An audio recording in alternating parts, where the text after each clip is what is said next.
장강이 속림으로 돌아올 것 같습니다. 아니, 돌아와야만 하는 상황이 벌어진 것 같습니다. 오늘 15화 예고편에서 박진은 장강이 나타나야 한다고 말했죠. 장강이 나타나야 합니다. 지금까지 속림의 총수로서 장강의 부재에도 흔들림 없이 진무에게 먹힌 천부관을 견제하며 속림을 지켜냈던 박진이었습니다. 하지만 이제 박진이 더 이상 손 쓸 수 없는 꼭 장강이 나타나야만 해결되는 상황이 벌어진 것 같죠. 아무래도 그 시발점은 제가 이전 영상에서 다뤘던 진무와 왕비가 들고 있다는 장욱의 제왕성이 기록된 별자리판 때문인 것 같습니다. 우리에겐 장욱의 별자리판이 있지 않습니까? 오늘 왕실에 한혼인이 있을 수 있다는 불안감에 스트레스를 받던 왕은 허염 선생의 딸 허윤옥의 조언에 따라 약 대신 불안감을 떨칠 치료 방안으로 이 선생을 왕실에 초대하게 되었죠. 그리고 이 선생은 그 초대받은 자리에 장욱, 서율, 당구를 데려갔습니다. 공교롭게도 이 선생은 4대 가문 중에 유일하게 진무와 왕비의 라인을 타게 된 진씨 가문을 제외하고 데려갔는데요. 이미 이 선생은 왕비와 진무의 라인에 선 사람들과 자신의 편이 될 사람들을 확연히 구분짓고 있는 것으로 보입니다.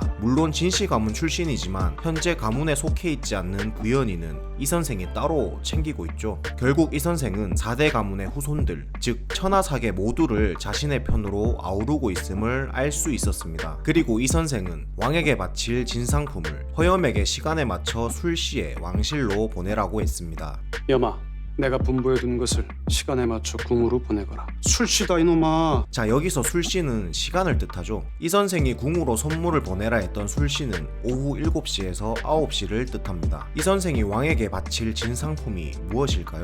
그리고 왜 본인이 가져가는 것이 아니라 추후에 시간에 맞춰 보낼 것을 명했을까요? 이 선생이 추후에 시간에 맞춰 선물을 보내라 한 것에는 다 뜻이 있었던 것 같습니다. 왕이 젊음의 비결을 묻자 이 선생은 본인이 환혼인이라고 당당히 밝혀버렸죠. 이는 일전에 이 선생이 박진에게 말했던 작전의 일부 같은데요. 그들이 너무 당당하게 숨기고 있으니 우리도 뻔뻔하게 밀고 들어가 보려는 것뿐이다. 즉 이 선생은 실제 환혼인은 아니지만 뻔뻔하게 환혼인인 척을 하며 왕실에 숨어들은 환혼인을 찾을 수 있는 능력이 있다고 왕에게 거짓말을 해 왕이 왕실의 사람들을 모아 환혼인을 찾아낼 자리를 마련해 주기를 바란 것 같습니다. 환혼인은 왕에게 있어서도 불안감의 원인이었기에 환혼인을 찾아준다는 이 선생의 말에 혹할 수밖에 없겠죠. 그리고 환혼인을 찾기 위해 마련된 장소에 술시에 도착한 선물은 이 선생 대신 환혼인을 판별해줄 기구가 깃든 삽사리 같습니다. 이를 알게 된 진무가 뒤늦게 삽사리가 왕실에 들어가기 전 삽사리를 없애려 하는 것으로 보이는데 장욱이 이를 막는 것 같죠. 자, 이렇게 이 선생이 왕비에게 압박을 가하자 위기에 몰린 왕비는 아무래도 이 상황을 무마시키기 위해 상황을 돌릴 카드로 사술로 태어난 장욱의 제왕성 별자리판을 꺼낼 것으로 보입니다.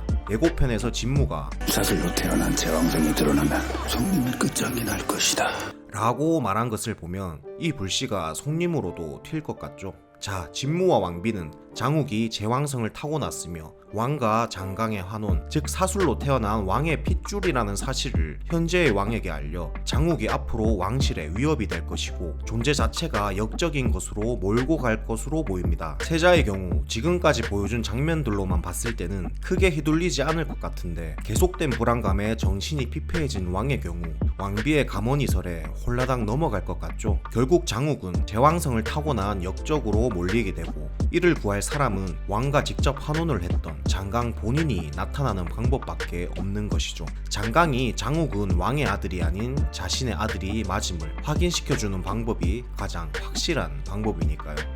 그 방법까지는 저도 잘 모르겠습니다. 장강이 20년 동안 놀고만 있었던 것이 아니라면 분명 무언가 수를 쓰겠죠.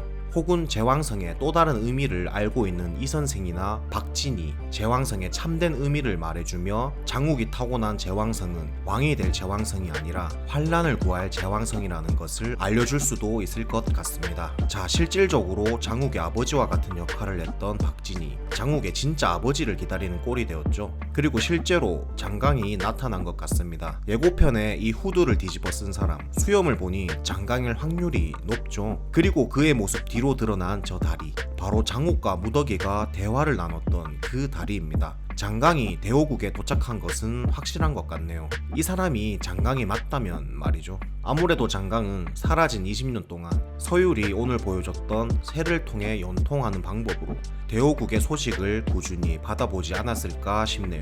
여기서 우리가 알 수 있는 한 가지 복선은 장강이 손가락에 붕대를 하고 있었다는 것인데요.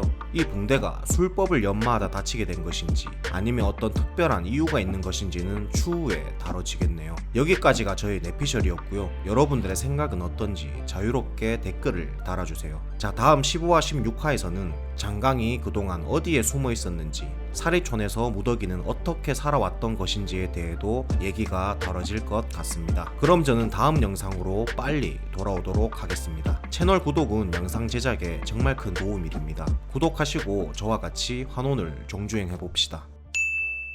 아니 네가 왜 똥물을 마셔? 내가 마셔야지. 뭐?